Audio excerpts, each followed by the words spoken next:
এই যে গুহাটা দেখছো, এটা হলো একটা মুরগির গুহা। এই গুহায় একটা মুরগি তার দুটো পিলেকে নিয়ে খুব শান্তিতে বাস করে। শোন মেয়েরা, আমি তোদের জন্মের সময় বেশি করে খাদ্য সঞ্চয় করে রেখেছিলাম, তা দিয়ে তো এতদিন চললো, কিন্তু খাদ্য প্রায় শেষের পথে। আমাকে খাদ্য সঞ্চয় করতে যেতেই হবে। তা তোরা কি নিজেদের সুরক্ষিতভাবে এখানে রাখতে পারবি, না আমার সঙ্গে যাবি? বিপদ কিন্তু চারিদিকে ওত পেতে আছে মা। তোরা যদি ঠিকঠাকভাবে থাকতে পারিস, তা আমি তোদেরকে আর নিয়ে যাব না। তোরা এখানেই থাকবি গুহায়। না মা, আমরা তোমার সঙ্গে অত কষ্ট করে যাব না, আমরা ঘরেই থাকবো। তুমি যাও সাবধানে, আমরা দুজন গুহা থেকে মোটেই বেরোবো না, গুহার মধ্যে চুপটি করে বসে থাকবো মা। ঠিক আছে, এই কথাটা যেন মনে থাকে তোদের। যতই কেউ এসে ডাকুক না কেন যে বাইরে আয়, খবরদার তোরা যেন বাইরে যাবি না, এই ঘরের মধ্যেই থাকবি, কেমন? আমি যাচ্ছি, এক্ষুনি চলে আসবো খাবার নিয়ে। এই বলে মুরগিটি তার বাচ্চা দুটো রেখে দিয়ে চলে যায়। শোন বোন, মা তো চলে যাচ্ছে, তুই কিন্তু আমার কথার অবাধ্য হবি না, তুই কিন্তু এই ঘরের মধ্যেই থাকবি। মুরগি যেই গুহার থেকে বার হয়ে চলে গেল খাবার খুঁজতে, ওদিকে পিছন দিকে লুকিয়ে অপেক্ষা করছিল হায়না। সে এই সুযোগেরই অপেক্ষায় ছিল যে কখন মুরগি যাবে আর ও মুরগির পিলে দুটোকে খাবে। আহা মুরগি, তুই কি ভেবেছিলি আগলে আগলে রাখবো, তাও নেকড়ের চোখ দিয়ে? আমার চোখে ফাঁকি দেওয়া সম্ভব নয়। তুই এবার যা, ঘুরে এসে তোর দেখবি পিলে দুটোকে আমি গায়েব করে ফেলেছি। এই ছোট, মা তো চলে গিয়েছে, নে না দুজন মিলে একটা খেলা করি। ঠিক বলেছিস দিদি, নে দুজন মিলে একটু খেলা করলে সময়ও পার হবে, আর তাড়াতাড়ি মাও তাহলে চলে আসবে। কি খেলা যায় বলতো? লে দুজন মিলে লুকোচুরি খেলি। তুই এই পাথরের আড়ালে লুকাবি, আমি এদিকে খুঁজবো, আবার আমি লুকাবো, তুই আমার খুঁজবি। আয় আয়, তোরা লুকোচুরি খেলবি, আমার পেটে লুকাবি, আয় তো দেখি। এ কি, তুমি আমাদের গুহায় কি করছো? চলে যাও এখান থেকে, আমাদের মা নেই এখানে, আর তুমি এসছো আমাদের খাবে বলে। তোদের মা চলে গেছে বলেই তো তোদের খাবো বলে আমি এসছি। হা হা হা, আমার পেটে চলে আয় দেখি, আয়। হালুম। কেউ বাঁচাও গো, দুষ্টু নেকড়ে খেয়ে নিচ্ছে আমার বোনকে। কেউ বাঁচাও, ছেড়ে দাও আমার বোনকে, ছেড়ে দাও, প্লিজ ছেড়ে দাও আমার বোনকে। মুরগি ঘরের দিকে আসছিল, দেখে নেকড়ো রক্তমাখা মুখে ছুটতে চলে যাচ্ছে গুহার থেকে বেরিয়ে। এ কি, নেকড়ে রক্তমাখা মুখ নিয়ে আমার গুহা থেকে বেরিয়ে চলে যাচ্ছে কেন? তাহলে কি আমি যা ভাবছি সেটাই ঠিক? আমার বাচ্চাদের কি ও কোনো ক্ষতি করে দিল? হায় রে আমার পোড়া কপাল। এই বড় মেয়ে, তুই এখানে একা বসে আছিস আর এক্ষুনি নেকড়ে বার হয়ে গেল। তোর ছোট বোন কোথায় রে? কোথায় তোর ছোট বোন? চুপ করে আছিস কেন? বল, উত্তর দে কথার। চুপ করে থাকিস না, বল মা বল, আমার ছোট মেয়ে কই? ও মা, তুমি যে রক্তমাখা মুখ দেখেছো নেকড়ের, ওই রক্তটা আর কারণ না মা, আমার ছোট বোনের রক্ত। আমি এত বারণ করেছি, তারপরেও নেকড়ে আমার বোনকে খেয়ে নিয়েছে।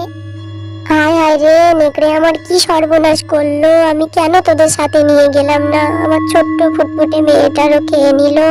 কি হবে এবার? কি ব্যাপার বাদল বউ, তুমি কাঁদছো? বাইরে থেকে হেঁটে যেতে যেতে তোমার কান্নার আওয়াজ পেলাম, তাই মনে হলো এলাম। আর বলো না গো বাদর ভাই, আমার যে কি সর্বনাশ হলো। মেয়ে দুটোকে রেখে দিয়ে খাবার খুঁজতে গিয়েছিলাম, এসে দেখি নেকড়ে আমার একটা মেয়েকে খেয়ে নিয়ে চলে গেছে। আমারে কি সর্বনাশ হলো বাদর, আমি কেন গেলাম মেয়ে দুটোকে রেখে? আমি কি করে বাঁচবো আমার ছোট মেয়েকে ছাড়া? কেমন করে? আচ্ছা মুরগি বউ, কেঁদো না, আমি কি বলি শোনো, কাঁদলে তো হবে না। এমনি নেকড়েটা খুব বদ হয়েছে, কদিন আগেই ও আমার ছেলের দিকে অ্যাটাক করেছিল, শুধু আমি ছিলাম বলে ও পালিয়ে গিয়েছে। না, এইভাবে চলতে দিলে হবে না। চলো আমরা সিংহর কাছে যাই, সিংহ রাজা এর বিচারটা করবে। মুরগি, এইভাবে তুমি চুপ করে থাকলে হবে না, প্রতিবাদ করতে হবে। এই শোনা, আয় না একটু ঘুমা না, কত রাত হয়ে গেছে এখনো তুই লাফালাফি করবি? আয় বাবা, একটু দুধ খেতে দি, আয় ঘুমাবি, আয় আমার সোনা বাবা। রাত্রে লাফায় না, ও সোনা এসো। ও মা, আমার এইভাবে লাফাতে খুব ভালো লাগছে, আমি আরেকটু লাফাই মা, আমার ঘুমাতে ইচ্ছা করছে না। কি ব্যাপার রে, এত রাতে মুরগি আর বাঁদর একসাথে আসছিস তোরা? বাড়ির দিকে সব ঠিক আছে তো? কোনো প্রবলেম হয়েছে, না এমনি এমনি এসছিস? এই বাঁদর মুরগি, কি খবর? হ্যাঁ রাজামশাই, এত রাত্রে বিপদে পড়েই আপনার কাছে এসেছি। মুরগি খাবার খুঁজতে গিয়েছিল, আর সেই ফাঁকে নেকড়ে এসে মুরগির একটা ছানাকে খেয়ে নিয়ে চলে গেছে। আর ওর বড় ছানাটা নিজে চোখেই তা দেখেছে। এই কয়েকদিন আগে নেকড়ে আমার ছেলেকেও খেতে যাচ্ছিল, শুধু আমি ছিলাম বলে ও দৌড়ে পালিয়েছে। আমি মুরগিকে বলেছি যে তুই রাজামশাইয়ের কাছে চল, রাজামশাই এর একটা বিচার করবে। ও ঘরে বসে বসে শুধু কাঁদছিল রাজামশাই। আপনি কিছু একটা। না না, নেকড়ে যদি সত্যি খেয়ে থাকে মুরগির পিলে, তাহলে ওর চরম শাস্তি দেবো আমি। শোন বাদর, তুই যা তো, গিয়ে নেকড়েকে এক্ষুনি ডেকে নিয়ে আয়, বল রাজামশাই ডাকছে, কোনো দেরি করবি না। আপনি কোনো চিন্তা করবেন না, আমি এক্ষুনি গিয়ে ওর কান ধরে টেনে নিয়ে আসবো। ও আসবে না, ও আসবে আর ওর বাবা আসবে, দেখি কি করে ও।